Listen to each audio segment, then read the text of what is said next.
Hello everyone, it's Leon here, and I'm joined by David Houghton of Games Radar. Is it Houghton or Houghton? It's Houghton. Houghton, sorry, yes. Option door number 3. Anyway, of Games Radar, who has played the latest build of Wolfenstein. I played an old build a little while ago, I loved it. You've now played 3 new levels. Yes, comprising maybe the first 2 or 3 hours, the prologue and the first chunk in the kind of later 60s section. So what are we seeing here? This is fairly arty for... Yeah, it is rather. The storytelling is actually really good in this game, despite being so graphically excessive in all ways. Effectively, at this point, you're past the World War II prologue, you've taken a head injury, you're waking up in an asylum. You've no idea how long you've been there, you're in a quite dreamlike state. Yeah. Towards the end of that sequence, Nazis burst in, they're clearly taking patients to nefarious experiments on.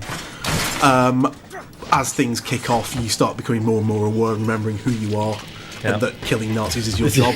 And then you suddenly kill a Nazi on instinct, and it is on. It's on, yeah. So I've not played the new stuff, but the old stuff I played, I loved it. It's violence, almost like Carry-On violence, heads popping, dual-wielding, ridiculously sized guns. It is like a graphical lower. It's so cartoonishly, gleefully, stupidly gory, but at the same time, it never loses any sense of quite serious impact. Yeah. And the thing I find really interesting as I've been playing more Wolfenstein is it is so cartoonishly, ridiculously proper 90s excessive. Yeah. But at the same time, it still has a really quite hard-hitting, sober tone to the whole thing as well. It does do a good job, I think, of trying to sort of recreate that kind of the insanity of running around Wolfenstein with a chain gun. Yeah, you can dual-wield everything, you know. And it looks like a better job of... Is it Rise of the Triads? The remake of that, I don't think quite... I think Rise of the Triad it was really fun, but it was so firmly set in kind of let's just recreate 90s excess. Yeah. And almost became a parody of it in a weird sort of way. Yeah. Whereas this, it's got that like insane level of carnage to it. Yeah. But at the same time, it tempers it with some kind of modern design brains as well, so it feels a bit more legitimate. Okay, so now this is the prologue, isn't it? So this is when it's still set in World War II before we move into the 60s, which is where the main game takes place. So this is kind of like the bridge between classic World War II Wolfenstein and the sort of the not modern setting, but the later setting. Yeah, it kind of establishes the general gameplay model within a familiar Wolfenstein, old ancient Nazi castle setting. Big castle, big guns. Yeah. Do we know what are the flashy backpacks they've got on? They've all got like lightning. Well, at this point, I think it's an alternate World War II. I think it starts in 1946 rather than 45. So obviously the war's gone on a year too long anyway. So not because Nazi tech has started increasing to a kind of slightly steampunk degree. So. Okay, so you storm the castle. This is where you take your head injury, and then you sleep it out until the 60s. By which point the Nazis have won, taken over the entire world. Yeah, it's not. There's not even a resistance. You're told early on, like he wakes up with like, "Where's the resistance?" Like there isn't a resistance. Yeah, they've literally won. You know, it's the world are Nazis now. And there's that lovely trailer, isn't it, showing Nazis in all the key sort of moments of history, the World War II kiss, the Nazis landing on the moon. Yeah, exactly. There's a great line, I'm going to have to bleep this out, but there's a great line when you go to the museum celebrating all the Nazis' kind of achievements, and one of them which is landing on the moon, and Blastovich kind of goes, "F you, moon," and shoots the moon. It's strange that it keeps that sort of really cartoonish tone, but at the same time the dramatic stuff really kind of hits quite hard as well. Yeah, because as much as the Nazis haven't taken over the world, it's a stock kind of alternate universe cliche, but his process of realisation of what the world's like for a few levels after that is actually really quite affecting.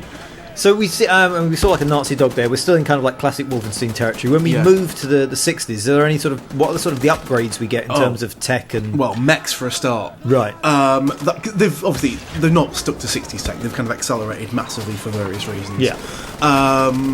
But yeah, they've got more kind of electrical lightning weapons. I think there's every time my head explodes, I sort of feel I want to laugh and then feel bad about it at the same time. I know, because it's like but yeah, it's really strange. So yeah, you got mechs. Obviously, you got Nazis have got mechs. There's chain guns. There's all the kind of. It starts encroaching more into your more sci-fi kind of shooter weaponry at that point. Yeah, still got a quite clunky kind of not really nice heavy 60s. Almost steampunky feel to it. Yeah. But yeah, things escalate quite hard at that point, like really rapidly as well. And it's machine games as well, which don't have much of a history, really. Well, none really. I mean, this is the first game as machine games. Right. But if you go further back, It's some of the ex-Starbreeze guys Oh, who've cool. done Yeah, a lot of great stuff. Of the Chronicles of Riddick, Yeah. was amazing. All the Starbreeze sort of guys have gone on to do sort of interesting things. Interesting really, stuff, haven't they? And obviously there's the Darkness as well, Yeah. the first one anyway. And there's definitely a big Starbreeze stamp on it. It looks, I mean, it looks lovely as well. it's gorgeous, You're yeah. starting to see a lot more games now where you realise the first wave of next gen stuff was. It's finally petering out. And Yeah. now we're actually getting next gen. Yeah. We saw a mech there. It says, there's a mech here. A gigantic one. So you can take them down. You were saying? Yeah, again, this is World War II stuff. Right. This is when you first start realising how bad it's got and what the Nazis have actually got. Yeah. It's like a sort of Normandy beach landing with 100-foot Godzilla mechs, basically. Yeah, and the first missions, you work your way around this huge base, taking out... basically, you've got to take out the gun emplacements. Yeah. But as an optional thing, you can use the gun emplacements to take down the mechs if you want to. Right. It doesn't tell you can. Classic bit of Wolfenstein. Yeah, kind of behind the portrait stuff there. There's a museum as well, isn't there? Where it's got like gold plates and things in it. You can steal. Yeah. Yeah, it is massively authentic in terms of level design. That's the point I was going to come on to, actually. The mech stuff, you can take them out optionally if you want to, you don't have to. But along the way, just exploring the beaches and the bunkers and the gun emplacements, you'll find there's a brilliant non-linearity to the level design now. Okay. I say now, it's almost like old school Wolfenstein in a way. Yeah, where a all the lot of the hidden- time, you'll think you're going on the wrong path. Like, hang on, is this the optional bit? Whereas you're so used to having games now having like an optional path that goes like 3 feet along and you get back and a move back. But these things go on for miles and you're like, which is the right way anymore? I'm not even sure. That's cool. But it turns out they've got genuine massive non-linear levels with optional objectives all over the place. Sweet.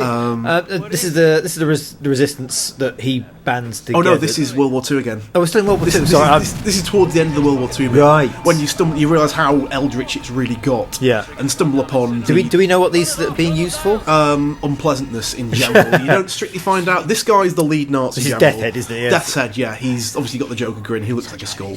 Yeah. He's doing all the nasty biomechanical engineering stuff. Presumably, I don't know yet, but presumably his stealing of mental patients in the 60s is as a continuation of this. Experiment. Yeah, I mean, he's building these mecha troopers along the way. They're obviously... this guy is... Back to the 60s, though. This is the current leader of the Nazis who you interrogate to find your first bit of information. And you were saying they really set this scene up because they make you find the apron, make you find the goggles, it's so deliciously methodical in how long it draws out. The kind of, chainsaw, use it? No, get goggles first. Now tell me. But I mean, I really like what I've seen so far. You think the good stuff, the new stuff's good? It's ballsy, it's ridiculous, but it's really smart as well. Brilliant, thank you very much. I'm sure. I don't know what you're talking about.